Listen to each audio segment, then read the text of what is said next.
pagbebenta ng peking dolyar.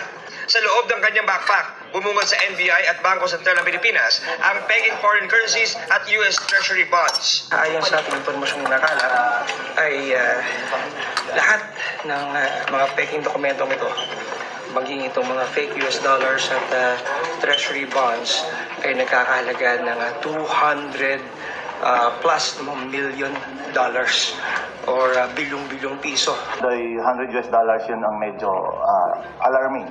Kasi medyo maganda yung quality. We will have to ask our counterparts from the Homeland Security, particularly the U.S. Secret Service, to check more on the itong treasury bills. But we certified that all those $100 are counterfeit. December 23, 2025 po, nakapag-test buy po kami. Nakabili po kami ng 4 pieces of $100 bills and then we coordinated with the Bangko Sentral. But it took us a few months kasi medyo maila po si Mr. Nahanap ang suspect sa patong-patong na reklamo, kabilang ang illegal possession and use of false treasury or bank notes. May nagbigay sa akin. I have no idea na yung pala yung mga counterfeit. To financial gain, definitely that's the intent. Hindi maaaring gawain lang ng isang tao to, ano po. Sigurado may pagawaan to, may imprenta to, at may mga kasama, ano po. So, doon na po muna tayo. Pero meron na po rin kaming tinitingnan ng mga dito. Isa direct offense also to the U.S. government na yung pera nila pinuproduce at gagamitin sa mga bagay. Paalala ng BSP para matukoy kung tunay ang pera. Feel, look, and feel. Feel, number one kasi yung mahirap pikihin yung material ng pera. Palang rough na siya eh. So, hindi siya ordinaryong bond paper na smooth. This one, ano na yan eh, masasalap mo yung United States of America. So, raised printing, look.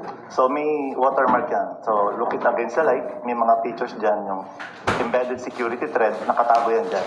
So, check natin to wala. And still, dapat ito, color changing yung part mo itong 100. Definitely wala, nagtipid sila.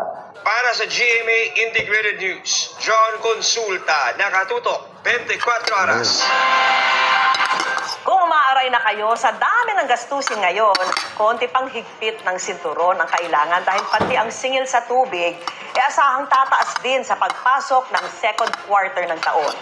Paliwanag ng Metropolitan Waterworks and Sewerage System o MWSS, wala itong kinalaman sa giyera sa Iran, kundi bunsod ng Foreign Currency Differential Adjustments o FCDA. Ang FCDA ay isang mekanismo para mabawi o di kaya ay maisauli ng Manila Water at Maynilad ang pagbaba o pagtaas ng bayad nito sa foreign loan dahil sa pabago-bagong halaga ng piso kontra dolyar.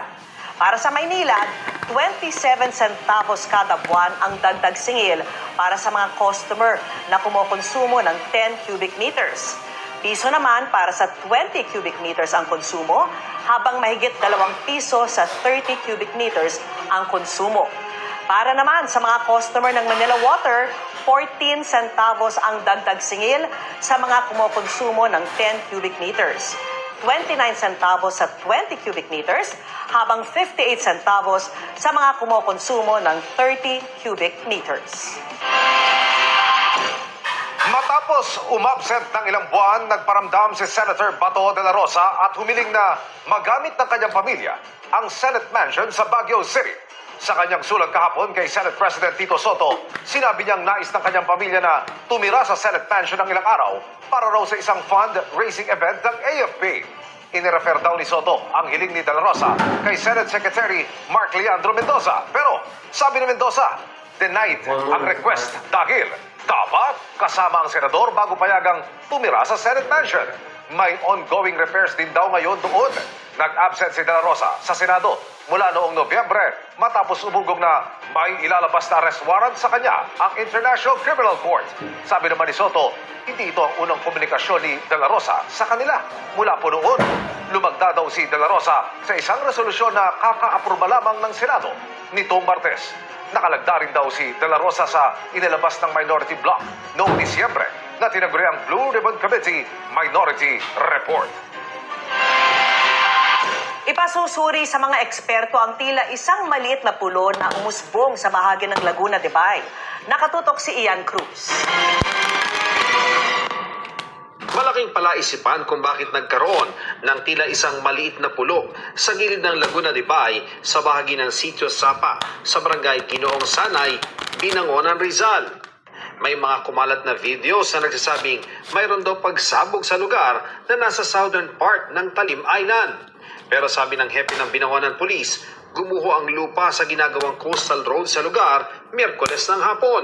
May gumuho nga pong lupa, yung naitambak po sa ginagawang kalsada. Ano po, so yun po, pero yung sa kumakalat po na mga vlog sa social media na explosion ay wala pong katotohanan. Based po sa interview din at based po sa mga nakakita po doon sa pangyayari. Sabi ng ilang taga-Talim Island, singawan umano ng bulkan o hot spring ang lugar. Bagay na hindi raw masasagot ng PNP. Po, ang sabi naman po ng mga nakakita, nakasaksi nung nangyari po yun ay wala naman pong pagsabog at yung sa hot spring at yung sa sinasabing butas po sa ilalim ay siguro po ay expert lang po yung makakasagot doon. Nagsadya na sa lugar ang MDRRMO ng Binangonan at kanilang Public Information Office. Sa kanilang tansya, nasa 1.5 bus ang haba at kasing lapad ng isang kotse ang umusbong na pulo na puro raw burak. Inspect po kami. Wala po kaming nakitang sumabog talaga doon.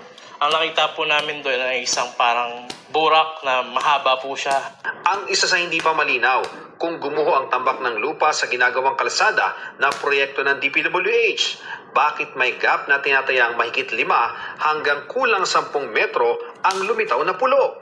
Isusumite raw nila sa eksperto ang kanilang mga naobserbahan. Yung report po namin, initial report po namin, forward po muna namin sa aming Menro and siguro we will need po yung tulong ng mga experts para po ma-determine po namin kung ano po talaga yung nangyari. Ayon kay FIVOX Director Dr. Teresito Bacolcol, bagamat matagal nang may mga hot spring sa Talim Island na nasa Laguna de Bay, wala raw aktibong bulkan sa lawa. Mas maigi raw na masiyasat ito ng Mines and Geosciences Bureau ng DENR. Para sa GMA Integrated News, Ian Cruz nakatutok, 24 oras.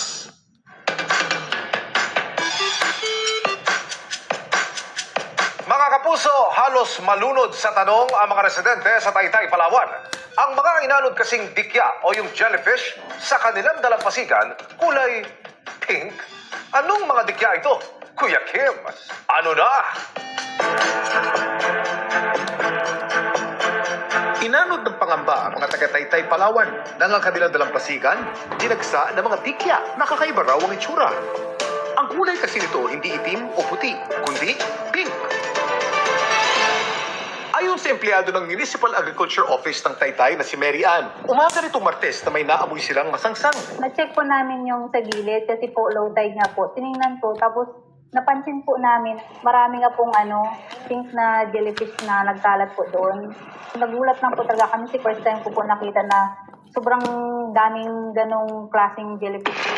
Hinala ni na Mary Ann, kaya nagsulputan ng daan-daang pink na dikya sa kanilang dalampasigan ay dahil Siguro po yung pag-iiba ng temperature ng tubig, ng salt water. ito nga bang rason kung bakit inanod ang mga pink na dikya sa Taytay? Kuya Kim, ano na? Ang mga pink na dikyang inanod sa Taytay ay mga Crambioni mastigophora o labong-labong.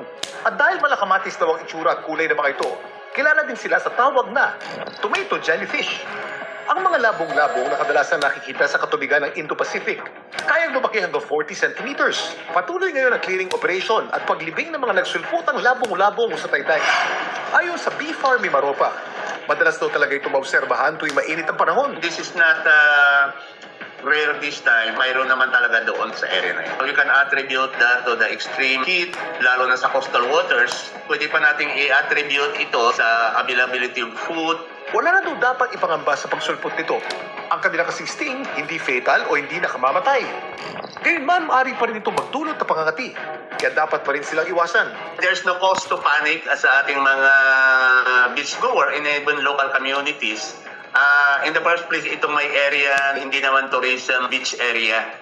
Nothing to cause for alarm. Hayaan lang po, natural phenomenon ito.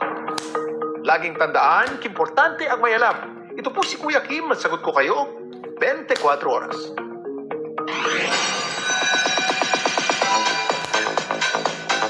Mabilis na chicken tayo para updated sa showbiz happening. Miss nyo na ba ang Amazing Adventure? Good news from Ding Dong Dantes himself. Mapapanood na muli simula bukas ang Amazing Earth sa newest time slot nito tuwing Sabado pagkatapos ng 24 oras weekend. At hindi lang yan dahil marami ding aabangan sa anniversary special ng Family Feud kung saan siya rin ang host. Kabilang sa dapat tutukan ng guesting ng It's Showtime host at iba pa. Single pero busy daw ngayon si Sparkle artist Jeric Gonzalez. Kabilang sa kanyang pinagkakabalahan ang pelikulang Graduation Day kung saan relate much daw siya sa role. Kwento ni Jeric, maraming kabataan ang mai-inspire sa pelikula para magpursige sa kanilang pag-aaral. So, nakarelate ako kasi nung college ako, na naranasan ko din yung mga naranasan ni Simon. Ang hirap. But then, kapag natapos mo yung course mo, like ako natapos ko yung nursing, very fulfilling talaga. Up next, reggae artist and social media personality na si Elias JTV. Kamusta ang first acting project sa Encantado Chronicles Sangre? Non-stop ang pagtutok dito lang sa 24 oras.